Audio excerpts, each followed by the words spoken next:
Hello students, आज के lecture के लिए अपन टॉपिक डिस्कस करेंगे chemical thermodynamics, one of the important topic of physical chemistry when we concern with NEET and JEE. Okay, physical chemistry का topic के बहुत ही इंपॉर्टेंट है। बहुत सारे क्वेश्चन अभी तक पूछे गए हैं नीट के अंदर भी और जेईई के अंदर भी। ओके, थ्योरेटिकल कंसेप्ट भी है, न्यूमेरिकल भी है, बहुत सारा बड़ा टॉपिक है लेकिन हार्ड टॉपिक नहीं। One of the simple but largest topic is nothing but the chemical thermodynamics. शुरू करते हैं।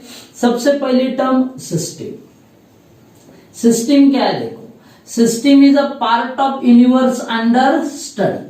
ऐसा पार्ट जिसका आप स्टडी कर रहे हो उस पार्ट को बोलेंगे क्या रे बेटा, सिस्टम। दूसरी definition surrounding. Surrounding is a part of universe other than system. System छोड़कर बाकी पार्ट, सिस्टम छोड़कर बाकी पार्ट यूनिवर्स का, उसको अपन क्या बोलेंगे, सराउंडिंग। तीसरी डेफिनेशन है boundary. Boundary is a real और imaginary line which separate system from the surrounding. System और सराउंडिंग को अलग करने वाला पार्ट मतलब क्या, बाउंड्री। सिस्टम के तीन टाइप होते हैं। पहला टाइप है ओपन सिस्टम, दूसरा टाइप है क्लोज सिस्टम और तीसरा टाइप है आइसोलेटेड सिस्टम। ओपन सिस्टम क्या होता है देखो, the system which can exchange matter as well as energy with the surrounding. Okay, closed system is a system which can exchange only energy with the surrounding, and isolated system is a system which can exchange neither energy nor the matter with the surrounding. अगला concept इसके लिए छोटा सा part वापस, state variable. State variables क्या है देखो, the thermodynamic property used to describe the state of system। ऐसे थर्मोडायनामिक प्रॉपर्टी जो सिस्टम का स्टेट डिस्क्राइब करते हैं। Describe the state of system, system के बारे में इंफॉर्मेशन देने वाले थर्मोडायनामिक पैरामीटर, उसको अपन बोलेंगे स्टेट वेरिएबल्स। जिसके अंदर आया क्या, temperature, pressure, volume, chemical composition, heat energy, work done, enthalpy, internal energy, ये सभी सिस्टम के बारे में इंफॉर्मेशन देने के लिए यूज होने वाले पैरामीटर्स है, इसलिए इसको क्या बोलेंगे, स्टेट वेरिएबल्स। इन स्टेट वेरिएबल के फिर दो टाइप बनाए जा सकते हैं। एक है स्टेट फंक्शन, एक है स्टेट फंक्शन, तो दूसरा है पाथ फंक्शन। स्टेट फंक्शन किसको बोलते हैं देखो, the thermodynamic property whose value depend upon only initial and final state। जहां पर डिपेंड होता है सिर्फ इनिशियल एंड फाइनल स्टेट, तो उस थर्मोडायनामिक प्रॉपर्टी को, उस स्टेट वेरिएबल को अपन क्या बोलेंगे, स्टेट फंक्शन। ध्यान देना, ऐसा थर्मोडायनामिक प्रॉपर्टी मतलब स्टेट वेरिएबल जो इनिशियल और फाइनल स्टेट के ऊपर डिपेंड है, उसको बोलेंगे अपन स्टेट फंक्शन। स्टेट फंक्शन के अंदर एग्जांपल आता है temperature, pressure, volume, chemical composition, enthalpy, internal energy, और यू में से चेंज इन एंथैल्पी और चेंज इन इंटरनल एनर्जी, ये सब स्टेट फंक्शन है। मतलब ये डिपेंड करते हैं only initial state and final state. Path function क्या होता है देखो, ऐसे थर्मोडायनामिक प्रॉपर्टी जिसकी वैल्यू रिएक्शन के या सिस्टम के पाथ के ऊपर डिपेंड होता है। मतलब यहाँ पर ये इंपॉर्टेंट होता है कि how system goes from one state to another state. Path dependent state variable are nothing but the path function. इसके अंदर आया हीट एनर्जी, इसके अंदर आया वर्क डन, ये ऐसे थर्मोडायनामिक प्रॉपर्टी है जो पाथ के ऊपर डिपेंड है। किसके ऊपर, पाथ के ऊपर। और एक छोटा सा point, extensive property and intensive property. दो तरह की प्रॉपर्टीज होती है मैटर की, एक्सटेंसिव एंड इंटेंसिव।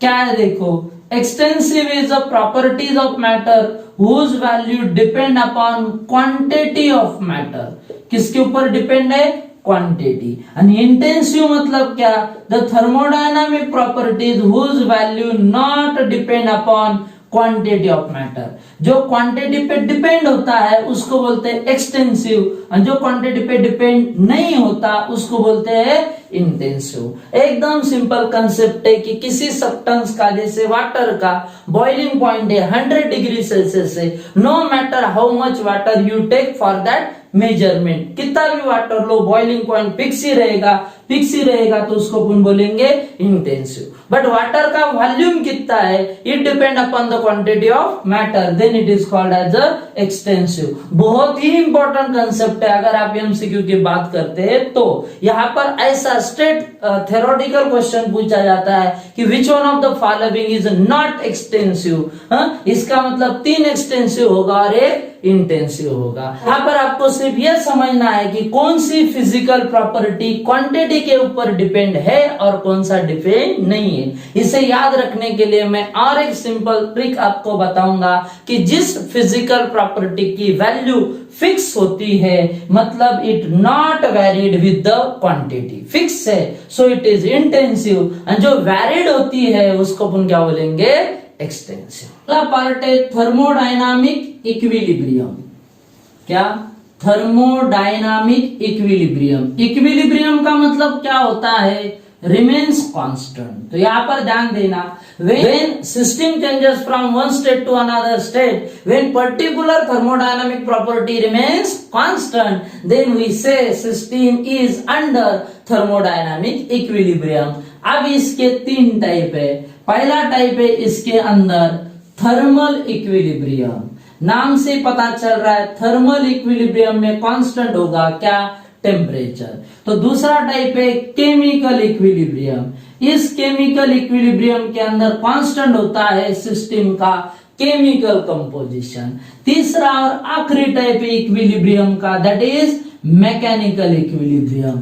अगर हम मैकेनिकल इक्विलिब्रियम की बात करते हैं तो इसमें यह कहा जाता है there is no mechanical work in the system. Mechanical work नहीं हो रहा है, मतलब इधर कांस्टेंट है क्या रे बेटा, pressure and volume. Mechanical work को ही कहा जाता है पीवी टाइप ऑफ वर्क, और वी में से एक्सपेंशन और कंप्रेशन टाइप ऑफ वर्क। अगला पॉइंट है process. Process is a path or operation by which system changes from one state to another state। System एक स्टेट में से दूसरे स्टेट में कैसे जाता है, उस पाथ को बोलते हैं क्या, प्रोसेस। अब इसके अलग अलग अपने को 5 टाइप देखने के। पहला प्रोसेस है आइसोथर्मल प्रोसेस।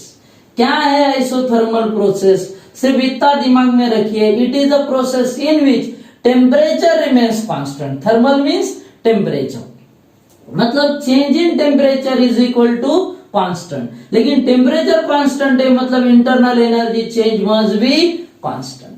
लेकिन to maintain the constant temperature and constant internal energy, it is necessary to exchange the heat energy between system and surrounding, मतलब Q is not equal to 0। दूसरा प्रोसीजर है adiabatic process. Adiabatic process क्या है, देखो, the process in which there is no exchange of heat energy between system and surrounding। Heat energy exchange नहीं होगा, मतलब system के अंदर का टेम्परेचर बढ़ भी सकता है और कम भी हो सकता है, मतलब change in temperature is not equal to 0।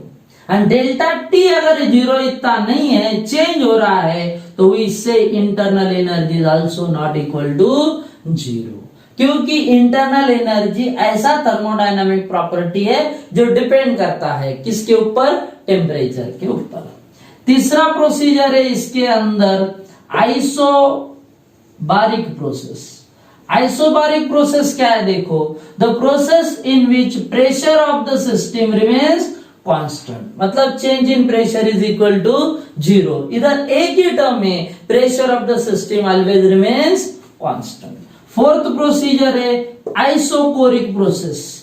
Isochoric process क्या है, देखो, the process in which volume of the system remains constant. क्या कांस्टेंट होगा, volume of the system. Okay, आखिरी प्रोसीजर है रिवर्सिबल प्रोसीजर। रिवर्सिबल प्रोसीजर किसको बोलते हैं, देखो, the process in which driving force and opposing force differ by very small value, and by increasing the opposing force process get reverse. अब अपने को इस कंसेप्ट को सिर्फ नीट और जेई की बात करते हैं तो इतना दिमाग में रखना है कि ऐसा प्रोसीजर जो रिवर्स आ सकता है, मतलब फॉरवर्ड तो जाएगा लेकिन उसके साथ साथ बैकवर्ड भी आ रहा है, then that process is called as क्या बेटा, रिवर्सिबल प्रोसेस. ओके, अगर हम इसको थोड़ा सा अगले कंसेप्ट के लिए सोचते हैं तो मेन कंसेप्ट अपने पास ये होगा कि आइसोथर्मल की कंडीशन दिमाग में रखो, एडियाबैटिक की कंडीशन दिमाग में रखो, आइसोबारिक का, आइसोकोरिक का, रिवर्सिबल में दिमाग में रखना, अपोजिंग फोर्स स्ट्रांग होता है, प्रोसेस बैकवर्ड आ सकता है, ये नंबर ऑफ स्टेप्स में होता है और इसमें इक्विलिब्रियम मिलेगा क्योंकि फॉरवर्ड भी जाता है और बैकवर्ड भी आता है. अगला कंसेप्ट है हीट, और यू में से हीट एनर्जी. हीट क्या होता है देखो, जिसका सिंबल है Q. It is the form of energy which is exchange due to difference in temperature. Temperature difference के वजह से जो एनर्जी एक्सचेंज होता है उसको अपन बोलते हैं heat energy. Okay, heat energy की बात करेंगे तो हीट एनर्जी किसी भी प्रोसेस में एक तो एब्जॉर्ब्ड हो सकता है, नहीं तो इवॉल्व हो सकता है. अगर हीट एनर्जी एब्जॉर्ब हुआ तो उसको प्लस साइन देने का, और अगर इवॉल्व हुआ तो उसको माइनस साइन देने का. अगली टर्म है वर्क. वर्क के लिए अपन सिंबल यूज करते हैं W. अगर हम थर्मोडायनामिक्स की बात करेंगे तो यहाँ पे एक ही तरह का वर्क कंसीडर किया है, that is a mechanical work. Mechanical work मतलब work during the process of either expansion और कंप्रेशन. मतलब इधर दो ही तरह का वर्क हो सकता है, एक एक्सपेंशन और दूसरा कंप्रेशन. एक्सपेंशन की अगर आप बात करते हैं पहले कंडीशन की, एक्सपेंशन के अंदर वर्क कर रहा है कौन, सिस्टम. सिस्टम वर्क करता है मतलब सिस्टम की एनर्जी कम होती है, इसलिए एक्सपेंशन में वर्क डन को माइनस साइन होता है. वही अगर अपन कंप्रेशन की बात करते हैं तो सिस्टम का वॉल्यूम कम हो जाता है, मतलब work is done by the surrounding, so work done के लिए यहाँ पर साइन अपन देते हैं, कौन सा, पॉजिटिव. अगर अपन वर्क डन की बात करते हैं तो उसके लिए अपने पास दो डेरिवेशन है, work done in isothermal reversible process and work done in isothermal reversible process. Derivation देखने के लिए आप मेरे YouTube चैनल पे प्रीवियस वीडियो में सर्च कर सकते हैं, आपको उसके लिए डिटेल एक्सप्लेनेशन मिल जाएगा. लेकिन अपने को यहाँ पर सिर्फ फार्मूला याद करना है. वर्क डन के लिए अपने पास दो फार्मूले, एक W और एक W मैक्स. ये जो W है वो वर्क डन है आइसोथर्मल इरिवर्सिबल प्रोसेस का, एंड W मैक्स ये वर्क डन है आइसोथर्मल रिवर्सिबल. ध्यान देना, ये इरिवर्सिबल है और ये रिवर्सिबल है. इधर वर्क डन के लिए फॉर्मूला है minus P delta V. Delta V को ही अपन लिख सकते हैं क्या बेटा, V2 माइनस V1. ओके, वही W मैक्स की बात करेंगे तो फॉर्मूला है minus 2.303 nRT log to the base 10 of, यहाँ पर आप यूज करते हो V2 अपॉन V1. वही अगर यही फॉर्मूला प्रेशर के टर्म में देखते हो तो 2.303 nRT log to the base 10 of P1 upon P2. ये दो फॉर्मूले अपने पास मैक्सिमम वर्क डन के, ये वर्क डन का. ध्यान देना, अब न्यूमेरिकल में थोड़ा सा प्रॉब्लम होता है कि कहाँ पे W निकालना और कहाँ पे W मैक्स. W मैक्स के लिए हमेशा दो वर्ड दिमाग में फिक्स रखना, अगर ये दोनों वर्ड है तो ही ये फॉर्मूले यूज करने के, नहीं तो W. सबसे पहले देखने का क्वेश्चन के अंदर आपको पूछा हुआ वर्क या दिया हुआ वर्क मैक्सिमम वर्क होना चाहिए. क्या वर्ड यूज होना चाहिए, मैक्सिमम वर्क. नहीं तो दूसरा वर्ड क्वेश्चन के अंदर आपको मिलना चाहिए, and that word is nothing but the reversible process. इन दोनों में से एक वर्ड या दोनों भी वर्ड यूज हुए तो W मैक्स फाइंड आउट करने का, नहीं तो बिंदास आप वहां पर W का फॉर्मूला यूज कर सकते हो, वर्क डन. अगला कंसेप्ट है इंटरनल एनर्जी. इंटरनल एनर्जी क्या है देखो, the sum of all type of energy associated with the system. क्या कहा, the sum of all type of energy associated with the system.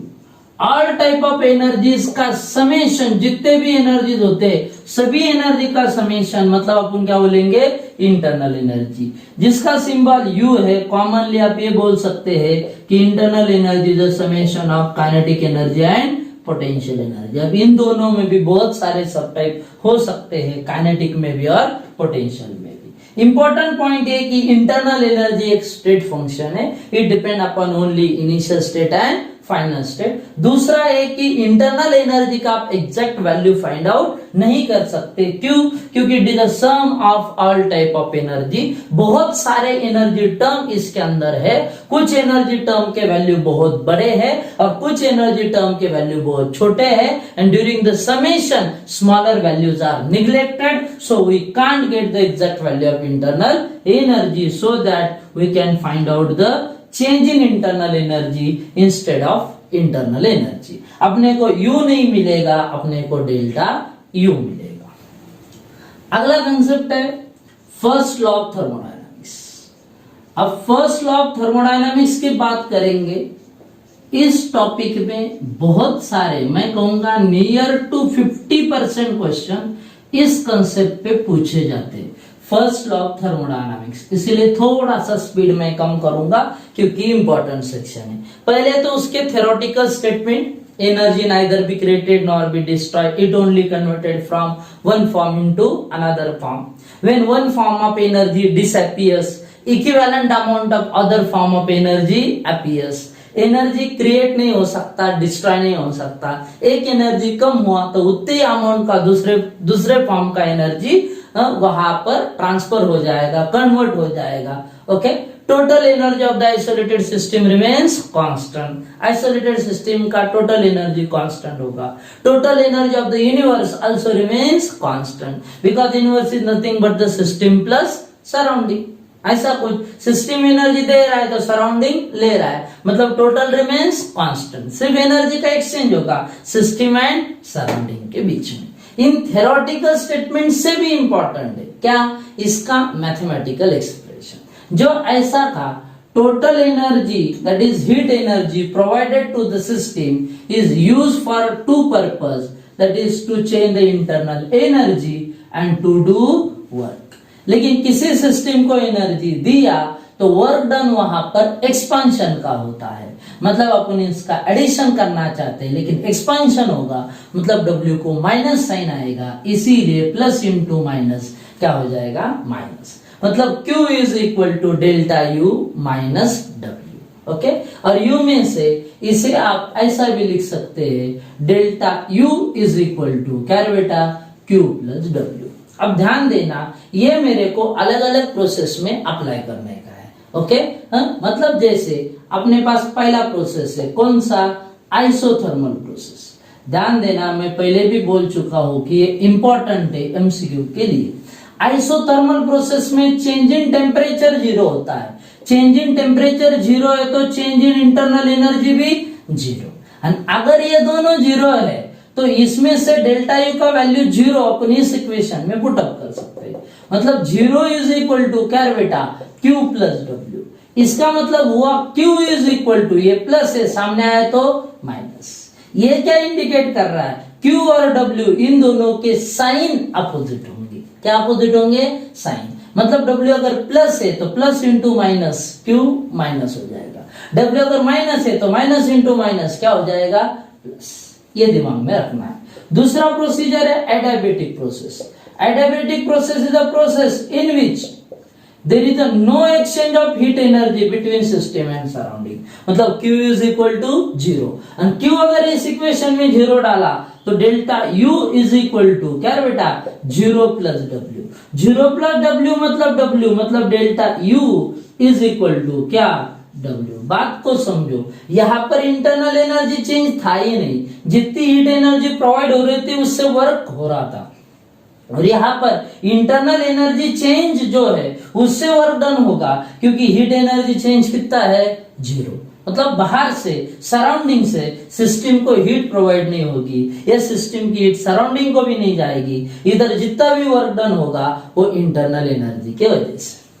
अगला प्रोसीजर है थर्ड वाला, इसके अंदर ही अपन अगर कंसिडर करेंगे तो isobaric process.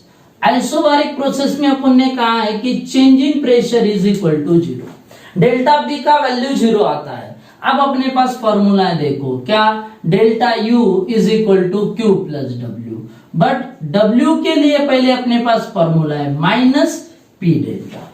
Okay, W max अपन सिर्फ रिवर्सिबल में यूज करते हैं, मतलब इधर अपन डब्ल्यू लेंगे, W is equal to minus P delta V. ये माइनस पी डेल्टा वी अगर अपन डब्ल्यू के जगह पे पुट अप किया तो delta U is equal to Q plus minus minus हो जाएगा माइनस पी डेल्टा वी, और यू में से Q is equal to delta U, ये माइनस से सामने प्लस हो गया तो इधर आ जाएगा P delta V। Okay, this is the formula for Q, that is heat energy in a isobaric process on the basis of first law of thermodynamics. वही अगर आप अगला प्रोसीजर कंसीडर करते हैं आइसोकोरिक प्रोसेस। आइसोकोरिक प्रोसेस में क्या बोलते हैं अपन, change in volume is equal to 0। अगर यही वाला फॉर्मूला यूज करते तो क्या होगा, देखो, Q is equal to delta U plus P into delta वी, बट डेल्टा V का वैल्यू 0 तो P इंटू 0 इज 0। अगर ऐसा हो गया तो Q इज इक्वल टू क्या बेटा, डेल्टा यू। ये एट कांस्टेंट प्रेशर है इसलिए अपन QP बोल सकते हैं, और ये एट कांस्टेंट वॉल्यूम है इसलिए आप इसे QV भी बोल सकते हैं। क्या बोल सकते हैं, फर्स्ट लॉ के अंदर और एक कंसेप्ट आपको पढ़ने को मिलेगा, that is modified form of first law of thermodynamics और corollary form of first law of thermodynamics. वो क्या, देखो, जैसे फर्स्ट लॉ बता रहा था total energy of the universe remains constant, modified form बताता है total energy and mass of the universe remains constant. सिर्फ एनर्जी कांस्टेंट नहीं है, मास एंड एनर्जी दोनों मिला के कांस्टेंट है। मतलब वो ये बताने की कोशिश कर रहा है mass and energy of the universe are interconvertible. अगला पार्ट है एंथैल्पी। अब ये भी एक इंपॉर्टेंट सेक्शन है, अगर आप नीट जेईई की बात कर रहे हो तो बहुत सारे न्यूमेरिकल इसके ऊपर पूछे जाते हैं, लेकिन यहाँ पर डेफिनेशन का इंपॉर्टेंट रोल है, बाय वर्डिंग आपको दिमाग में रखना है, और छोटा सा ट्रिक है जिससे आप इस कंसेप्ट को और क्लियरली आइडेंटिफाइड कर सकते हो, समझ सकते हो, इजीली न्यूमेरिकल अटेम्प्ट कर सकते हो। तो शुरू करते हैं एंथैल्पी। ओके, क्या है, देखो, enthalpy is indicated by symbol H, H is equal to U plus P। Enthalpy is the summation of internal energy and PV type of energy. Enthalpy summation है इंटरनल एनर्जी और PV type of energy का, लेकिन अपने पास internal energy की exact value नहीं होती, change in internal energy होता है, मतलब एंथैल्पी का भी अपने को एग्जैक्ट वैल्यू नहीं मिलेगा। We have to find out the change in enthalpy, मतलब इसके लिए अपन क्या करेंगे, डेल्टा H निकालेंगे, फिर इधर फॉर्मूला आएगा delta U plus P delta V। हाँ, P के वैल्यू को डेल्टा साइन नहीं लगाया, मतलब आपने को इधर समझ में आना चाहिए that derivation is at constant pressure. कहां पर निकाला अपन ने, at constant, the derivation for change in enthalpy at constant pressure. अब यहां पर दो एंथैल्पी अपने को पढ़ने को मिलेगी। अगर आपने एट कांस्टेंट प्रेशर कहा तो कोई वेरिएशन नहीं आएगा, लेकिन अगर एट कांस्टेंट वॉल्यूम कहा तो डेल्टा V की वैल्यू 0 हो जाएगी। डेल्टा V अगर 0 हो गया तो P इंटू 0 0 हो जाएगा, और अगर ऐसा हुआ तो delta H is equal to delta U आ जाएगा। इसीलिए अपन यहाँ पर दो तरह की एंथैल्पी बोलते हैं, डेल्टा H को बोलते हैं enthalpy change at constant pressure, और डेल्टा U को बोलते हैं enthalpy change at constant volume. और इन दोनों का रिलेशन देने वाला एक छोटा सा derivation, delta H is equal to delta U plus delta nRT। अगर अपन डेल्टा N की बात करते तो डेल्टा N के लिए अपने पास फॉर्मूला होता है summation of number of gaseous product. किसका समेशन है, number of gaseous product minus summation of number of gaseous reactant. Gaseous product minus gaseous reactant, gaseous product minus gaseous reactant is nothing but the delta N। अगर हम delta N की value बता पाए तो इन दोनों का relation बता सकते हैं, मतलब वेदर दे आर इक्वल और अनइक्वल। आप बता सकते हैं दोनों सेम है या कौन बड़ा है और कौन छोटा। यहाँ पर तीन कंडीशन इंपॉर्टेंट, अगर डेल्टा N का वैल्यू 0 आया तो समझ लेने का delta H is equal to delta U। क्यों, डेल्टा एन 0 है, 0 इंटू आर टी 0 हो जाएगा। दूसरा कंडीशन, अगर यहां पर डेल्टा एन का वैल्यू ग्रेटर देन 0 आया मतलब पॉजिटिव आया, तो इधर पॉजिटिव ही रहेगा, मतलब डेल्टा यू में delta N R T add करेंगे फिर डेल्टा एच मिलेगा, मतलब डेल्टा एच का वैल्यू बड़ा होगा किसके कंपेयर में, डेल्टा यू के कंपेयर में। तीसरी और इंपॉर्टेंट कंसेप्ट, अगर यहां पर डेल्टा एन निगेटिव आता है, माइनस आता है, लेस देन 0 आता है, तो प्लस इंटू माइनस माइनस हो जाएगा, मतलब डेल्टा यू में से डेल्टा एनआरटी को सब्ट्रैक्ट करो फिर डेल्टा एच मिलेगा। इसका मतलब क्या हो रहा है, डेल्टा एच छोटा है और बड़ा है कौन, डेल्टा यू। ध्यान देना, लेकिन डेल्टा एन निकालते समय गैसियस प्रोडक्ट और गैसियस रिएक्टेंट का ही यूज होता है, अदर सब्सटेंस वहां पर कुछ भी यूजफुल नहीं है, मतलब सॉलिड हो गया, लिक्विड हो गया, एक्वस हो गया, ऐसे फॉर्म में अगर कोई मटेरियल केमिकल रिएक्शन में यूज होता है तो उसे निग्लेक्ट करना पड़ता है, ओनली गैस वहां पर कंसीडर करने का। एग्जाम्पल के तौर पर देखते हैं, जैसे मैंने अमोनिया का फॉर्मेशन लिया, N2 combine with H2 in a gaseous form, it gives क्या, NH3 in a gaseous form, okay. Balancing के लिए नाइट्रोजन इधर 2 है तो बैलेंसिंग के लिए यहाँ पर ट्वाइस लेंगे, हाइड्रोजन की बात करेंगे तो इधर 3 2 6 हो गए तो बैलेंसिंग के लिए 3 यूज करेंगे, ओके। अगर आप इस रिएक्शन का डेल्टा एन फाइंड आउट करते हो तो गैसियस प्रोडक्ट इधर 2 है, रिएक्टेंट देखेंगे तो इधर 3 + 1 4 हो गया, 2 - 4 मतलब इधर बचा -2, ओके। मतलब डेल्टा एन का वैल्यू निगेटिव आया, और अगर डेल्टा एन का वैल्यू निगेटिव आ गया मतलब क्या हुआ, delta H is smaller than delta U, बड़ा कौन है, delta U compare to the delta H, okay. सिर्फ हर बार अपने को इधर डेल्टा एन फाइंड आउट करना पड़ेगा with the help of chemical reaction. अब अपन देखेंगे अलग अलग प्रोसीजर के अंदर इट में बी इधर फिजिकल चेंज और केमिकल चेंज, एंथैल्पी चेंज कैसा होता है और उसको क्या बोलते हैं। इसके अंदर पहला अपन देखेंगे enthalpy of phase transition. Phase मतलब physical state, how matter converted from one physical state into another physical state, okay. और उस चेंज में कितना एनर्जी चेंज होगा उसको अपन बोलेंगे एंथैल्पी ऑफ फेज ट्रांजिशन। बहुत ही सिंपल, आराम से ध्यान देना। सॉलिड का कन्वर्जन लिक्विड में हो सकता है और इसी लिक्विड का कन्वर्जन बाद में फिर आप गैस में भी कर सकते हो। तो सॉलिड का लिक्विड में कन्वर्जन होता है तो इस प्रोसेस को कहा जाता है फ्यूजन। इसके लिए कॉमन वर्ड मेल्टिंग भी यूज करते हैं, लेकिन एंथैल्पी में थर्मोडायनामिक्स में यहाँ पर वर्ड यूज होता है फ्यूजन। लिक्विड का गैस में अगर कन्वर्जन होता है तो इसको अपन बोलते हैं वेपराइजेशन। क्या बोलते हैं, वेपराइजेशन। अब यही प्रोसीजर रिवर्स भी हो सकता है, मतलब गैस से लिक्विड भी बनाया जा सकता है। इस प्रोसेस को अपन बोलेंगे क्या बेटा, कंडेंसेशन। और लिक्विड का सॉलिड भी बन सकता है, उस प्रोसेस को अपन बोलेंगे फ्रीजिंग, ओके।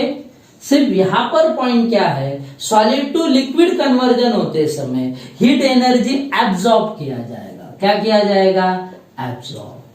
हीट कर रहे हैं अपन मैटर को, मतलब एब्सॉर्ब। वेपराइजेशन में भी एनर्जी क्या होगा, एब्सॉर्ब। वही कंडेंसेशन में इससे उल्टा, मतलब क्या होगा, इवॉल्व। फ्रीजिंग में भी हीट एनर्जी क्या होगा, इवॉल्व। कम करना पड़ेगा, उसको कूल करना पड़ेगा, ओके। तब लिक्विड का क्या बनेगा, सॉलिड। और एक इंपॉर्टेंट पॉइंट, इस एंथैल्पी के लिए नहीं, हर एंथैल्पी के लिए एंथैल्पी हमेशा पर मोल दिया जाता है, 1 मोल के लिए होता है। अब वो प्रोसीजर के ऊपर डिपेंड है कि आप उस एंथैल्पी को क्या नाम देंगे। मैं ऐसा कुछ समझा रहा हूं, सॉलिड टू लिक्विड कन्वर्जन है, इसको फ्यूजन बोलते हैं, ओके। लेकिन एक सॉलिड का मोल लिया और उसको लिक्विड में कन्वर्ट किया, उसके लिए जितनी एनर्जी एब्सॉर्ब हुई उस एनर्जी को बोलेंगे क्या, एंथैल्पी ऑफ फ्यूजन। फिर से एक बार, the enthalpy change when 1 mole of solid is converted into liquid at constant temperature and pressure is called as enthalpy of fusion. वैसा लिक्विड का कन्वर्जन गैस में हो रहा है, कितने लिक्विड का, 1 मोल का, कहां पे, at constant temperature and pressure, then enthalpy change is called as enthalpy of vaporization. Okay, जैसे फ्यूजन है तो इसके लिए सिंबल यूज होता है delta FUSH, heat is absorb मतलब इट इज पॉजिटिव। इधर वेपराइजेशन है तो delta VAPH, heat is absorb मतलब sign positive.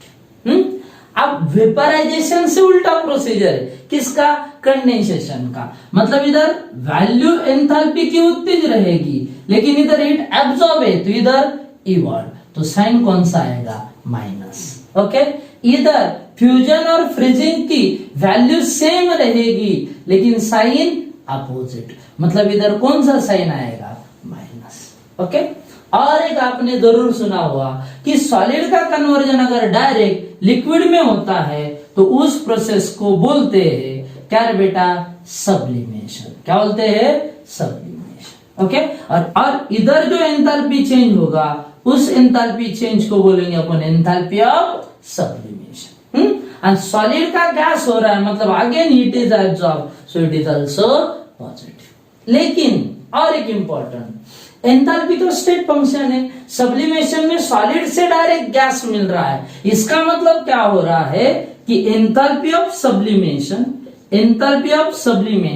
Is the summation of enthalpy of fusion and enthalpy of vaporization, इन दोनों का समेशन, उसको अपन बोलेंगे एंथैल्पी ऑफ सब्लिमेशन। ओके, अगला कंसेप्ट है enthalpy of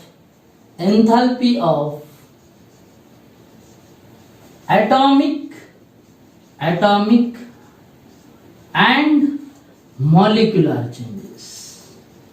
atomic and molecular changes में कौन कौन सी एंथैल्पी है, देखो एकदम सिंपल, यहां पर भी वर्डिंग के ऊपर आप ध्यान देंगे ज्यादा।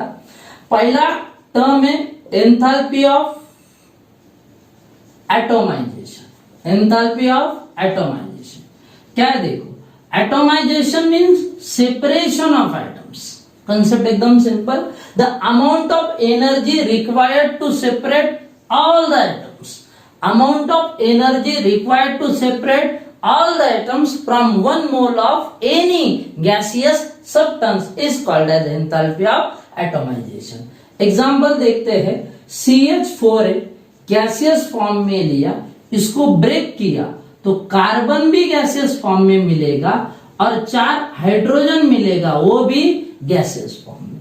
तो इसके लिए जितनी एनर्जी चाहिए मतलब यहां पर एंथैल्पी ऑफ एटोमाइजेशन का साइन पॉजिटिव आएगा क्योंकि ये रिक्वायर्ड एनर्जी है to break all the bond present in a molecule to separate the atoms. Okay, symbol होता है डेल्टा ATOM, और इसकी वैल्यू यहां पर डाल देंगे।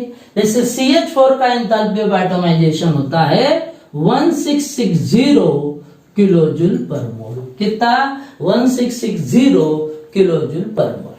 दूसरा टर्म है एंथैल्पी ऑफ आयोनाइजेशन।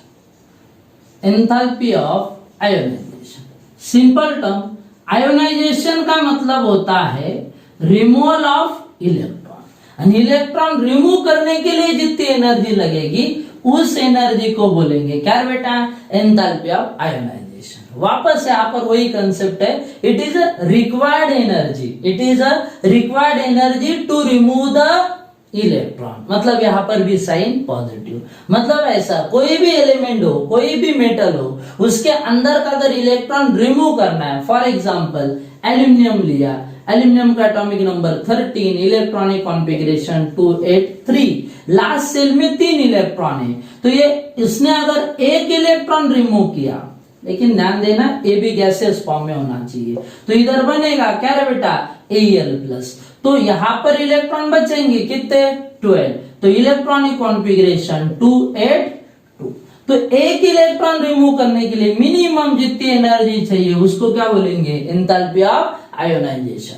और एक इंटरेस्टिंग कंसेप्ट, अब इसमें और 2 इलेक्ट्रॉन बचे, वो भी ये दे सकता है, ये पहला इलेक्ट्रॉन था जो आपने रिमूव किया, तो पहले इलेक्ट्रॉन रिमूव करने के लिए जितनी एनर्जी चाहिए वो फर्स्ट आयोनाइजेशन एंथैल्पी, दूसरा रिमूव करने के लिए जितनी चाहिए सेकंड आयोनाइजेशन एंथैल्पी, तीसरा रिमूव करने के लिए जितनी चाहिए थर्ड आयोनाइजेशन एंथैल्पी। इसमें और एक पॉइंट दिमाग में रखने का, जब पहला इलेक्ट्रॉन रिमूव होता है वो न्यूट्रल एटम से रिमूव होता है, दूसरा रिमूव होगा उसकी कैटाइन से। कैटाइन का size compare to the parent atom छोटा होता है, न्यूक्लियर चार्ज बढ़ता है, फोर्स ऑफ अट्रैक्शन बढ़ेगा तो आयोनाइजेशन एंथैल्पी भी बढ़ेगा। मतलब फर्स्ट आयोनाइजेशन एंथैल्पी से बड़ा होता है सेकंड आयोनाइजेशन एंथैल्पी, और उससे भी बड़ा आएगा थर्ड आयोनाइजेशन एंथैल्पी, क्योंकि जैसे इलेक्ट्रॉन रिमूव होगा कैटायन बनते जाएगा, चार्ज बढ़ता जाएगा, पॉजिटिव चार्ज बढ़ता जाएगा, एटम का साइज कम होगा, फोर्स ऑफ अट्रैक्शन बढ़ेगा, so it required more energy. तीसरा टाइप है एंथैल्पी ऑफ सॉल्यूशन। सॉल्यूशन किसको बोलते हैं अपन? जब सोल्यूट डिसॉल्व होता है किसके अंदर? सॉल्वेंट के अंदर, तो उसको अपन सॉल्यूशन बोलते हैं। तो when 1 mole of solute, definition क्या है? When 1 mole of solute dissolve in a specific quantity of solvent, the enthalpy change is called as enthalpy of solution. 1 mole solute specific quantity of solvent में डाला तो वहां पर होने वाला enthalpy change, इसको बोलेंगे एंथैल्पी ऑफ सॉल्यूशन। लेकिन जब सोल्यूट सॉल्वेंट में डिसॉल्व होता है तो वहां पर दो तरह के चेंजेस एक्सपेक्टेड है। पहला, सोल्यूट पार्टिकल सेपरेट होता है, दूसरा उस सोल्यूट और सॉल्वेंट में फोर्स ऑफ अट्रैक्शन डेवलप होता है। सोल्यूट पार्टिकल को सेपरेट करने के लिए जो एनर्जी चाहिए उस एनर्जी को बोलते हैं क्रिस्टल लैटिस एंथैल्पी। ओके, और वो सोल्यूट जो सेपरेट हुआ वो सॉल्वेंट के साथ जब कंबाइन होगा, बॉन्ड बनाएगा, तो वहां की जो एंथैल्पी चेंज है उसको बोलते हैं हाइड्रेशन एंथैल्पी जनरली, या सॉल्वेशन एंथैल्पी भी बोल सकते हैं। हाइड्रेशन वर्ड मैंने क्यों यूज किया? क्योंकि मैक्सिमम टाइम अपन as a solvent water use करते हैं, तो सोल्यूट पार्टिकल वाटर के साथ कंबाइन हो रहा है तो उसको अपन हाइड्रेशन एंथैल्पी या हाइड्रोलिसिस एंथैल्पी बोलेंगे। सो वी मे से कि enthalpy of solution is the summation of crystal lattice enthalpy and hydration enthalpy. और इसमें और एक इंटरेस्टिंग है, ये जो लैटिस एंथैल्पी है, it is the amount of energy required to separate the solute. Required है मतलब इसको पॉजिटिव साइन आएगा, and hydration enthalpy is the amount of energy release when solute is hydrolyse, मतलब व्हेन कंबाइन विद वाटर, मतलब इसको sign आएगा minus, तो ये प्लस माइनस माइनस हो गया, एंड दोनों के बीच में माइनस साइन आया, मतलब इसको प्लस साइन है इसको माइनस साइन है, तो एंथैल्पी ऑफ सॉल्यूशन में बी आइदर पॉजिटिव, निगेटिव और जीरो। ये डिपेंड करता है कि इन दोनों वैल्यू में से कौन बड़ा है और कौन छोटा। अगर लैटिस एंथैल्पी बड़ी है तो enthalpy of solution is positive, और अगर हाइड्रेशन एंथैल्पी बड़ी है तो enthalpy of solution is negative. क्या बता रहा हूं देखो, atomization always plus, ionization always plus, but enthalpy of solution में भी प्लस, माइनस और जीरो, दोनों इक्वल होंगे तो जीरो भी आ सकता है, और ऐसा अगर हुआ मतलब दोनों इक्वल है, then such a solution is called as a ideal solution. अब अगला कंसेप्ट है एंथैल्पी ऑफ रिएक्शन। ये क्या बताता है देखो, एंथैल्पी ऑफ रिएक्शन मतलब रिएक्शन के अंदर होने वाला एंथैल्पी चेंज। एकदम सिंपल, यहां पर अपन क्या कंसिडर करेंगे, enthalpy of reaction is a difference between summation of enthalpies of product and summation of enthalpies of reactant. Product and reactant के एंथैल्पीज का डिफरेंस, उसको अपन बोलेंगे क्या? Enthalpy of reaction. क्या बोलेंगे? Enthalpy of reaction. अब ओके, अब इसमें और एक टर्म है standard enthalpy of reaction. Standard enthalpy of reaction मतलब क्या?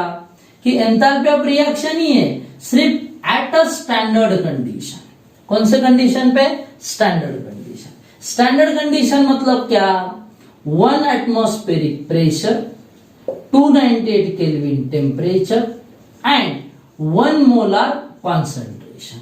किसी भी रिएक्शन में ये तीनों कंडीशन अगर फॉलो हो रहे हैं तो वहां पर होने वाला एंथैल्पी चेंज को अपन बोलेंगे क्या बेटा? Standard enthalpy of reaction. जैसे एंथैल्पी ऑफ रिएक्शन के लिए डेल्टा H यूज करते हैं, तो स्टैंडर्ड एंथैल्पी ऑफ रिएक्शन के लिए सिंबल यूज होगा डेल्टा H 0। ओके, और इसके लिए अपने पास फॉर्मूला होगा summation of enthalpies of product minus summation of enthalpies of reactant. Formula वही, सिर्फ यहां पर अपन इसके सर पर 0 लिखेंगे, मतलब ये स्टैंडर्ड कंडीशन आप वहां पर मेंटेन करेंगे। ओके, अब अगला कंसेप्ट ऐसा है, अगर अपन रिएक्शन की बात करते तो अपने पास कॉमन 2 टाइप के रिएक्शन है, एक है एंथैल्पी ऑफ फॉर्मेशन और एक है एंथैल्पी ऑफ कंबशन। पहला देखते हैं एंथैल्पी ऑफ फॉर्मेशन। फॉर्मेशन मतलब क्या, कोई भी सब्सटेंस बन रहा है, फॉर्म हो रहा है, तो वहां पर जो एंथैल्पी चेंज है उसको अपन बोलेंगे एंथैल्पी ऑफ फॉर्मेशन। एकदम सिंपल कंसेप्ट कि समझ लीजिए we are making a CH4। CH4 कौन से फॉर्म में बनता है, गैस, ये उसका स्टैंडर्ड स्टेट है। अब बनाने के लिए कौन चाहिए, कार्बन। कार्बन का स्टैंडर्ड स्टेट क्या है, सॉलिड। और दूसरा कौन है, हाइड्रोजन। हाइड्रोजन का स्टैंडर्ड स्टेट क्या है, गैस। कार्बन कितना है, 1, इधर भी 1, हाइड्रोजन इधर 4, इधर 2, बैलेंसिंग के लिए क्या यूज करेंगे, ट्वाइस। ओके, तो कंसेप्ट ऐसा है, इस रिएक्शन में जो एंथैल्पी चेंज होगा उसको अपन बोलेंगे एंथैल्पी ऑफ फॉर्मेशन। लेकिन किसका फॉर्मेशन है, CH4 का। Okay, when 1 mole of substance is formed from its constituent element, when all the elements are taken in their standard state at a standard condition, that is 1 atmospheric pressure, 298 Kelvin temperature and 1 molar concentration, then enthalpy change in that process is called as a enthalpy of formation, और standard condition maintain है अपन बोलेंगे standard enthalpy of formation। अगला और एक छोटा सा concept है standard enthalpy of combustion. Standard enthalpy of combustion, नाम से पता चल रहा है इधर कंबशन होगा, क्या होगा, कंबशन। सिंपल समझो, हाइड्रोजन है H2 गैसेस फॉर्म में होता है, कंबशन किया तो किसके साथ जाएगा, O2, और O2 के साथ H2 गया तो बनेगा H2। स्टैंडर्ड स्टेट वाटर की कौन सी है, लिक्विड। बैलेंस करते हैं, हाइड्रोजन 2, इधर भी 2, ऑक्सीजन इधर 2 है, इधर 1 ही आ रहा है, तो हाफ आप यहां पर कंसीडर करेंगे। ओके, तो इस रिएक्शन में जो एंथैल्पी चेंज होगा ये होगा या enthalpy change for the combustion of hydrogen. क्या कहा, enthalpy change for the combustion of hydrogen, इसको अपन बोलेंगे डेल्टा CH। ओके, अब इसमें और एक interesting point, enthalpy of formation it may be either positive और negative, but enthalpy of combustion is always negative. किसी भी सब्सटेंस का कंबशन हो रहा है मतलब हीट वहां पर कंफर्म क्या होगा, इवॉल्व। लेकिन किसी सब्सटेंस का अगर वहां पर फॉर्मेशन हो रहा है तो हीट इवॉल्व भी हो सकता है और एब्जॉर्ब भी होता है। It depend upon the type of reactant and type of product. Okay, और एक इंटरेस्टिंग चीज यहां पर, ये जो रिएक्शन है इसको आप कंबशन बोल सकते हैं, किसका, हाइड्रोजन का, या फॉर्मेशन भी बोल सकते हैं, किसका, H2। दोनों का मतलब एक ही है, सिर्फ आप हाइड्रोजन कंसीडर कर रहे हो या वाटर कंसीडर कर रहे हो उस हिसाब से आपका स्टेटमेंट चेंज हो जाएगा। हाइड्रोजन का कंबशन एंथैल्पी तो वाटर का फॉर्मेशन एंथैल्पी। इसमें और एक छोटा सा टर्म आपको पढ़ने को मिलता है, that is nothing but the thermochemical equation. अब थर्मोकेमिकल इक्वेशन क्या होता है, एकदम सिंपल चीज, या उसके बारे में अपन इधर लिख चुके हैं, सिर्फ मैं बोल रहा हूं कि थर्मोकेमिकल इक्वेशन होता क्या है। जैसे ये मैंने रिएक्शन लिखा है, थर्मली बैलेंस रिएक्शन, मतलब रिएक्शन भी है और उधर का हीट एनर्जी चेंजेस भी बोल रहा हूं, तो such equation is called as a thermochemical equation. Thermo means heat and chemical equation means representation of chemical reaction. ऐसा इक्वेशन जो along with the heat energy changes दिया है, जो यहां पर एग्जांपल अपन देख रहे हैं, ये भी थर्मोकेमिकल इक्वेशन ही हुए क्योंकि यहां पर हीट एनर्जी चेंजेस भी बताया जा रहा है। Then such equation is called as a thermochemical equation. इसके लिए कुछ रूल होते हैं, जैसे फिजिकल स्टेट इंडिकेट करने चाहिए, heat energy changes right side में होना चाहिए, हीट एनर्जी चेंजेस को मतलब एंथैल्पी चेंज को प्रॉपर साइन होना चाहिए, पॉजिटिव और नेगेटिव। पॉजिटिव साइन दिया मतलब heat is absorb, negative sign दिया मतलब हीट इज इवॉल्व। पॉइंट है हेस लॉ। हेस लॉ क्या बताता है देखो, हेस लॉ का सिंपल कंसेप्ट है, enthalpy is a state function. क्या कहा मैंने, enthalpy is a state function, मतलब enthalpy change in a single step और number of step always remains constant. क्या कहने की कोशिश कर रहा हूं, देखो समझो ए का कन्वर्जन डी में हो रहा है, तो इधर का जो एंथैल्पी चेंज है ये समझो डेल्टा एच है, और दूसरा यही रिएक्शन अदर मेथड से हो रहा है, मतलब A is converted into B, B is converted into C and then C is converted into D।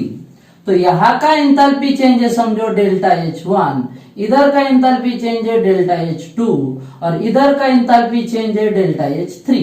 सिर्फ हेस लॉ ये समझाने की कोशिश कर रहा है, there must be delta H is always equal to sum of delta H1 plus delta H2 plus delta H3। इसका use क्या है, तो Hess law is useful to determine the enthalpy of those reaction which is not directly takes place, मतलब it required number of steps. Okay, अगला point है heat capacity. Heat capacity क्या किसको बोलते, देखो heat capacity is the amount of heat energy required to increase the temperature of substance by 1 degree Celsius और 1 kelvin.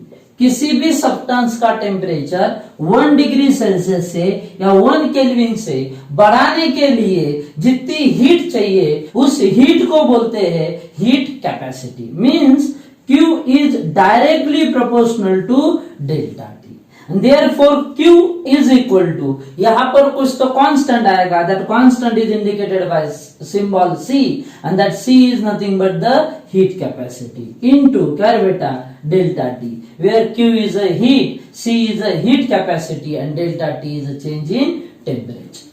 इसमें अगला एक छोटा सा पॉइंट है specific heat capacity. Specific heat capacity मतलब क्या, देखो हीट कैपेसिटी है लेकिन सामने एक वर्ड आया स्पेसिफिक, इससे सिर्फ एक अलग आपको चेंज करना है, हीट कैपेसिटी पर ग्राम। क्या कहा, heat capacity per amount of heat energy required to increase the temperature of 1 gram of substance by 1 degree Celsius और 1 केल्विन इज कॉल्ड एज क्या, स्पेसिफिक हीट कैपेसिटी। मतलब ये सिर्फ पर ग्राम इसमें अलग है। और एक टर्म है इसमें molar heat capacity. Molar heat capacity मतलब क्या, देखो नाम से पता चलना चाहिए, it related with the moles. जैसे पर ग्राम था वैसे पर मोल है। Amount of heat energy required to increase the temperature of 1 mole of substance through 1 degree Celsius और 1 kelvin is called as molar heat capacity. और ये main concept. अब इस molar heat capacity के दो टाइप है, at constant pressure and at constant volume. At constant pressure and at constant volume, दो term है ऐसे यहाँ पर। जो एट कांस्टेंट प्रेशर होता है उसको अपन ऐसा देंगे Q इज इक्वल टू क्या बेटा, C इंटू डेल्टा टी। लेकिन कांस्टेंट प्रेशर है तो इसे आप बता सकते हो CP। वही यहां पर अगर आप लिखेंगे तो ऐसा लिखेंगे QV is equal to CV into क्या, delta T. Okay, constant pressure है तो इस Q को अपन QP भी लिख सकते हैं। Okay, delta T change in temperature, delta T change in temperature, Q is a heat required at constant pressure, QV is a heat required at constant volume, CP is a molar heat capacity at constant pressure and CV is a molar heat capacity at constant volume। लेकिन अब इसमें थोड़ा सा अगर आप first law of thermodynamics डालते हैं तो QP को अपन डेल्टा H भी लिखते हैं, मतलब delta H is equal to क्या बेटा, CP इंटू डेल्टा T। वही QV को अपन डेल्टा U लिखते हैं is equal to CV into delta T। Okay, और एक खास बात, इस CP और CV का एक रिलेशन दिया हुआ है, that is CP minus CV is equal to R। मतलब इन दोनों का डिफरेंस लिया तो अपने को वैल्यू मिलेगा किसका, R का। ये इक्वेशन ये भी बताता है कि CP is always greater than CV by R। मैं ऐसा कुछ बोल रहा हूं, CP इज इक्वल टू क्या, CV प्लस R। तो CV में R मिलाया तो आपको मिलेगा क्या, Cp। और इसी कंसेप्ट का यूज करके प्रैक्टिकली अपन डेल्टा H और डेल्टा U का वैल्यू निकाल सकते हैं। डेल्टा H निकालने के लिए जो इंस्ट्रूमेंट यूज होता है इसको कैलोरीमीटर बोलते हैं। क्या बोलते हैं, कैलोरीमीटर। और डेल्टा U के लिए जो यूज होता है उसको बॉम्ब कैलोरीमीटर बोलते हैं। अगर हम दोनों इंस्ट्रूमेंट की बात करेंगे तो सिर्फ दोनों में डिफरेंस ऐसा है, delta U at constant volume में मतलब एक क्लोज कंटेनर में किया जाएगा और एक ओपन कंटेनर में वॉल्यूम चेंज होता है लेकिन external pressure atmospheric pressure remains constant, और क्लोज कंटेनर के अंदर वॉल्यूम रिमेन्स कांस्टेंट। अगला पॉइंट है स्पॉन्टेनियस प्रोसेस। स्पॉन्टेनियस प्रोसेस मतलब ऐसा प्रोसेस जिसको कैरिड आउट करने के लिए एक्सटर्नल फोर्स की जरूरत नहीं है, मतलब simply the process which takes place itself, अपने आप होता है, does not require any external force. आप ये स्पॉन्टेनिटी प्रोसेस की एक्सप्लेन करने के लिए इस टॉपिक में अलग अलग कंसेप्ट का इस्तेमाल किया गया। जैसे सबसे पहला एनर्जी। एनर्जी के बेसिस पर रिएक्शन के दो टाइप हो सकते हैं, पहला है एक्सोथर्मिक और दूसरा है एंडोथर्मिक। एक्सोथर्मिक मतलब heat is evolve and if heat is evolved then its energy decreases and if energy decreases then stability increases। and किसी भी रिएक्शन में स्टेबिलिटी बढ़ेगा तो रिएक्शन खुद ब खुद आएगा, मतलब रिएक्शन कैसा होगा, स्पॉन्टेनियस। ये सबसे पहला कंक्लूजन किया गया कि exothermic reaction must be spontaneous. वही एंडोथर्मिक की बात करते हैं तो ये हीट एब्जॉर्ब करता है, हीट एब्जॉर्ब किया कि एनर्जी बढ़ेगा मतलब स्टेबिलिटी कम होगा, और अगर स्टेबिलिटी कम होगा तो प्रोसेस खुद ब खुद जाएगा नहीं, मतलब process must be non spontaneous. Okay, example के तौर पर अपन लेते हैं neutralisation. NaOH in aqueous form combined with HCl in aqueous form, it gives NaCl in a solid form with the liberation of H2O in a liquid form। ये neutralization reaction, इसलिए इधर जो enthalpy change होगा उसको बोलेंगे enthalpy of neutralization. For strong acid and strong base enthalpy of neutralization always at the fix value that is -57.32 kilojoule. सबने किया हुआ प्रैक्टिकली परफॉर्म किया हुआ रिएक्शन है। NaOH अगर HCl के साथ जाता है तो वो अपने आप NaCl और H2O बनाता है, कोई भी एक्सटर्नल एनर्जी की जरूरत नहीं, मतलब प्रोसेस कैसा है, स्पॉन्टेनियस। तो ये वही एक्सप्लेन हो रहा है कि एक्सोथर्मिक है, क्योंकि इधर हीट माइनस में लिखा अपन ने, मतलब एक्सोथर्मिक है, और एक ऐसा है स्पॉन्टेनियस। लेकिन इसमें ऐसे भी कुछ एग्जांपल मिले जो रिएक्शन स्पॉन्टेनियस है लेकिन एक्सोथर्मिक नहीं है, कैसा है, एंडोथर्मिक। कॉमन एग्जांपल आप ले सकते हैं इसमें, melting of the ice. Ice melt हो रहा है, आइस के मेल्टिंग में किसी भी तरह की एक्सटर्नल एनर्जी की जरूरत नहीं है। थर्मोडायनामिक्स के लैंग्वेज में बोलेंगे तो इसको अपन एंथैल्पी ऑफ फ्यूजन बोलते हैं। अपन ने पहले भी डिस्कस किया हुआ, H2O in a solid form converted into H2O in a liquid form। यहाँ का जो एंथैल्पी चेंज है इसका वैल्यू होता है +6.01 किलोजूल पर मोल। कहने का मतलब क्या, प्रोसेस कैसा है, एंडोथर्मिक। एंडोथर्मिक है तो कैसा होना चाहिए, नॉन स्पॉन्टेनियस, लेकिन है कैसा, spontaneous. So energy is not sufficient concept to explain the spontaneity. और इसके लिए और एक टर्म आया जिसका नाम है एंट्रोपी। एंट्रोपी क्या है, देखो, entropy is a degree of disorder और यू मे से रैंडमनेस इन द मैटर। कितना डिसऑर्डर है या रैंडमनेस है उसको अपन क्या बोलेंगे, एंट्रोपी।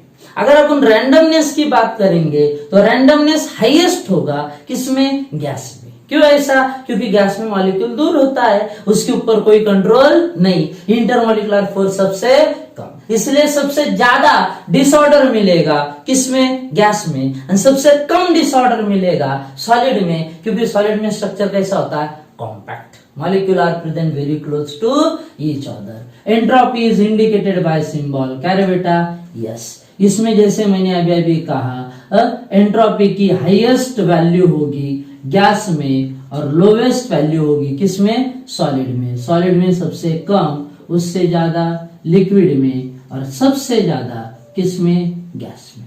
यस का वैल्यू हाईएस्ट मिलेगा आपको, हाईएस्ट किसके अंदर, गैस के अंदर। लिक्विड के अंदर नॉट इक्वल टू 0 और सॉलिड में exactly equal to 0। Entropy spontaneity कैसे बताता है, तो उसके लिए सिर्फ इतना दिमाग में रखिए, सॉलिड में एंट्रोपी 0 है, लिक्विड में नॉन 0 है, गैस में हाईएस्ट है। मतलब सॉलिड टू लिक्विड या लिक्विड टू गैस गए कि एंट्रोपी बढ़ रही है। मतलब मॉलिक्यूल ऑर्डर सिस्टम से डिसऑर्डर में जा रहा है, फोर्स सिस्टम से फ्री सिस्टम की तरफ जा रहा है। तो फ्री सिस्टम की तरफ जाना उसे पसंद होगा ऑब्वियसली। इसीलिए किसी सिस्टम में अगर एंट्रोपी बढ़ता है तो प्रोसेस इज स्पॉन्टेनियस, और अगर एंट्रोपी कम होता है तो प्रोसेस इज नॉन स्पॉन्टेनियस। मतलब दिमाग में रखना, when delta S is positive, positive मतलब बढ़ रहा है, बढ़ रहा है तो ये कंसिडर किया जाता है कि process is spontaneous. If delta S is negative, कम हो रहा है, then process is non spontaneous. अभी ये मेल्टिंग का आप एग्जांपल इससे समझ सकते हैं। जैसे सॉलिड है, आगे जाके क्या हो रहा है, लिक्विड। सॉलिड का लिक्विड मतलब 0 का नॉन 0, मतलब एंट्रोपी बढ़ रहा है। एंट्रोपी बढ़ रहा है तो change in entropy positive, positive आया तो प्रोसेस कैसा होगा, स्पॉन्टेनियस। और एक कंसेप्ट इसमें दिमाग में रखना, quantitative definition for change in entropy. उसके लिए फार्मूला है Q रिवर्सिबल अपॉन T। मतलब it is a ratio of heat energy exchange in a reversible manner to the temperature at which heat energy exchange takes place. लेकिन Q के लिए अपन दो symbol देते हैं, डेल्टा H या डेल्टा U। मतलब इसके दो फॉर्मूले हो सकते हैं, delta H upon T and delta U upon T। ऐसा क्यों, यहां पर देखो, एट कांस्टेंट प्रेशर पकड़ेंगे तो Q is equal to delta H, और कांस्टेंट वॉल्यूम पकड़ेंगे तो Q is equal to delta U। अब इसका यूनिट क्या होगा, देखो, heat energy divide by temperature. Heat energy का यूनिट क्या होता है, जूल, डिवाइड बाय टेम्परेचर, तो टेम्परेचर का यूनिट क्या आया, केल्विन। मतलब एंट्रोपी का यूनिट क्या हुआ, जूल पर केल्विन। बट इसके कुछ ड्रॉबैक भी है। बोर्ड पे जो एग्जांपल दिया है उसका यूज करते, जैसे इधर NaOH HCl के साथ जाके NaCl and H2O बना रहा है। फिजिकल स्टेट की तरफ ध्यान देना, NaOH एक्वस, HCl एक्वस, मतलब इधर दो लिक्विड, NaCl सॉलिड और H2O लिक्विड। ये सॉलिड है मतलब इसकी एंट्रोपी 0 और ये लिक्विड है। क्या हो रहा है, देखो, दो लिक्विड से एक लिक्विड बन रहा है, मतलब एंट्रोपी क्या हो रहा है, कम। अगर एंट्रोपी कम हो रहा है तो प्रोसेस कैसा आना चाहिए, नॉन स्पॉन्टेनियस। बट एक्चुअली ये प्रोसेस, न्यूट्रलाइजेशन का प्रोसेस कैसा है, स्पॉन्टेनियस। मतलब entropy is also not sufficient concept to explain the spontaneity. Spontaneity explain करने के लिए अगला कंसेप्ट है second law of thermodynamics. Concept क्या है, स्टेटमेंट क्या है, देखो सेकंड लॉ का, for a spontaneous process total entropy is always greater than 0। मतलब total entropy change is equal to positive, greater than 0 आएगा स्पॉन्टेनियस के लिए। मतलब ये कि डेल्टा एस, लेकिन कौन सा delta S, total is greater than 0, मतलब positive in a spontaneous process, and delta S total is less than 0 for non spontaneous process. Okay, greater than 0 मतलब plus for spontaneous and less than 0 for non spontaneous. लेकिन delta S total मतलब क्या, देखो, total मतलब complete universe. Universe का मतलब होता है सिस्टम प्लस सराउंडिंग। क्या मतलब होता है, system plus surrounding. Delta S of system plus delta S of surrounding, entropy of system plus entropy of surrounding. Total entropy का कंसेप्ट करेक्ट है, लेकिन इसमें सिस्टम और सराउंडिंग दोनों का जिक्र है। आपको सराउंडिंग की वैल्यू नहीं मिलती, इसलिए कंसेप्ट यूज नहीं हो सकता। तो उसे ओवरकम करने के लिए अगला कंसेप्ट आया, गिब्स एनर्जी। अब गिब्स एनर्जी क्या है, देखो, गिब्स एनर्जी के लिए अपने पास फॉर्मूला है G is equal to H minus TS, where G is a Gibbs energy, H is a enthalpy, T is a temperature and S is a entropy। इससे निकाला गया change in Gibbs energy, delta G is equal to delta H minus T delta S। Okay, अब ये जो पूरे के पूरे term, ये सिस्टम से रिलेटेड है, सराउंडिंग का कोई टर्म इसमें नहीं। लेकिन टोटल एंट्रोपी सही टर्म था, सिर्फ इसमें सराउंडिंग का जिक्र था, इसीलिए आगे अपने को एक डेरिवेशन है जो डेल्टा जी और टोटल एंट्रोपी का रिलेशन देता है, that is delta G is equal to minus T delta S total. ये इक्वेशन ये बताता है कि डेल्टा एस टोटल और डेल्टा जी दोनों के साइन अपोजिट होंगे क्योंकि दोनों के बीच में माइनस है। जैसे अगर आप स्पॉन्टेनियस प्रोसेस बोलते हो तो स्पॉन्टेनियस प्रोसेस में डेल्टा एस टोटल का साइन होता है कौन सा, प्लस। अगर ये प्लस साइन इधर डाला तो प्लस इंटू माइनस क्या हो जाएगा, माइनस, मतलब डेल्टा जी इधर माइनस आएगा कौन से प्रोसेस में, स्पॉन्टेनियस। वही अगर आप नॉन स्पॉन्टेनियस प्रोसेस की बात करते हो तो नॉन स्पॉन्टेनियस प्रोसेस में डेल्टा एस टोटल माइनस था, ये देखो इधर लेस देन जीरो मतलब माइनस, अब ये माइनस अगर इधर डाला तो माइनस माइनस प्लस हो जाएगा, मतलब डेल्टा जी को साइन आएगा कौन सा, प्लस। वही अगर आप इक्विलिब्रियम पॉइंट देखेंगे तो डेल्टा एस टोटल की वैल्यू वहां पर कितनी थी, जीरो, बराबर है ना।